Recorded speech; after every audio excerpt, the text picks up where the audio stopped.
حضرت انس بن مالک رضی اللہ تعالیٰ عنہ ارشاد فرماتے ہیں کہ ہم نبی پاک علیہ السلام کی بارگاہ عالی مرتبت میں حاضر تھے۔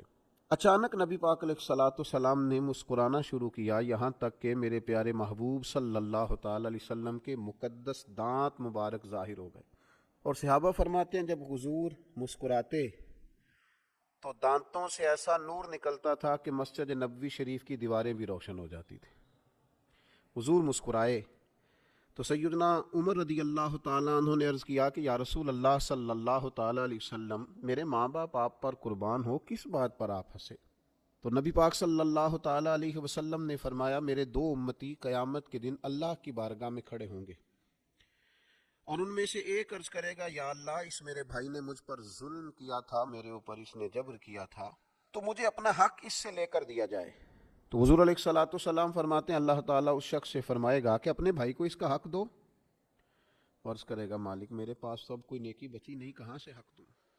تو اب وہ جو مدعی ہے، جو دعویٰ کر رہا ہے کہ میرا حق اس سے لے کے دیا جائے، وہ عرض کرے گا، مالک پھر میرے گناہ ہی اس پر ڈال دیے جائیں۔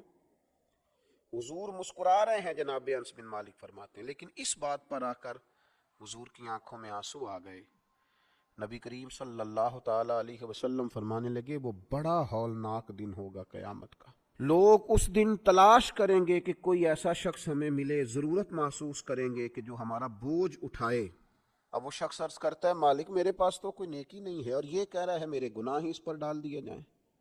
تو نبی پاک علیہ السلام فرماتے ہیں اللہ تعالیٰ اس مدعی سے فرمائے گا، ذرا سر تو اٹھا، جنت کی طرف تو دیکھ۔ تو وہ جنت کی طرف سر اٹھا کر دیکھے گا، اور دیکھ کر عرض کرے گا، مالک میں ایک چاندی کا شہر دیکھ رہا ہوں جس میں سونے کا محل بنا ہوا ہے، ہیرے جواہرات سے مرصع ہے وہ محل۔ اے مالک، کون اس کا مالک بنے گا؟ یہ کس کو ملے گا؟ تو اللہ تعالیٰ فرمائے گا، جو اس کی قیمت ادا کرے۔ تو وہ عرض کرے گا، مالک اس کی قیمت کون ادا کرے گا؟ تو اللہ تبارک و تعالیٰ فرمائیں گے، تو بھی اس کا مالک بن سکتا ہے۔ تو بڑے تجسس سے، بڑے شوق سے عرض کرے گا، مالک میں کیسے مالک بن سکتا ہوں؟ تو اللہ فرمائے گا، تو اپنے بھائی کو معاف کر دے، میں تجھے اس محل کا مالک بنا دیتا۔ کر دے معاف اپنے بھائی کو، درگزر کر اپنے بھائی سے، بھول جا اس کی خطاؤں کو، کچھ دیر کے لیے چھوڑ دے جو اس نے غلطیاں کی، تو معاف کر دے اسے، اور میں اس محل کا تجھے مالک بناتا ہوں۔ نبی پاک صلی اللہ تعالیٰ علیہ وسلم ارشاد فرماتے ہیں، وہ فوراً عرض کرے گا، مالک میں نے اپنے بھائی کو معاف کیا۔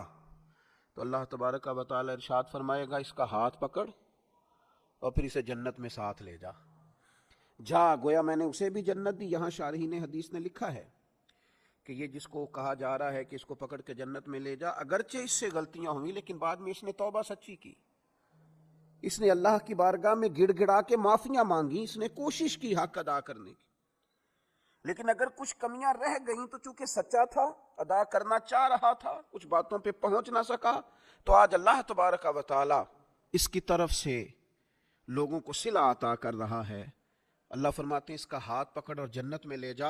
اللہ کے محبوب صلی اللہ تعالیٰ علیہ وسلم نے نتیجے کے طور پر، رزلٹ کے طور پر یہاں ایک بات ارشاد فرمائی۔ حضور فرمانے لگے، اللہ تعالیٰ سے ڈرو اور باہمی معاملات درست رکھو، اللہ تبارک و تعالیٰ قیامت کے دن مومنوں میں صلح کرائے گا، تو تم یہی اپنے معاملات کو درست رکھو۔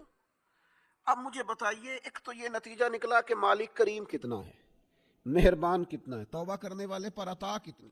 دوسرا، حضور کی علم و حکمت کی اس گفتگو سے سمجھیے کہ اللہ درگزر کرنے والے کو عطا کتنا کرتا ہے، اور پھر یہ بھی دیکھیے کہ صلح کرانا کتنا مقدس کام ہے۔ دو بھائیوں کو ملا دینا، قریب کر دینا، روٹھے ہوں کو ایک دوسرے کے قریب کرنا کتنا عظیم کام۔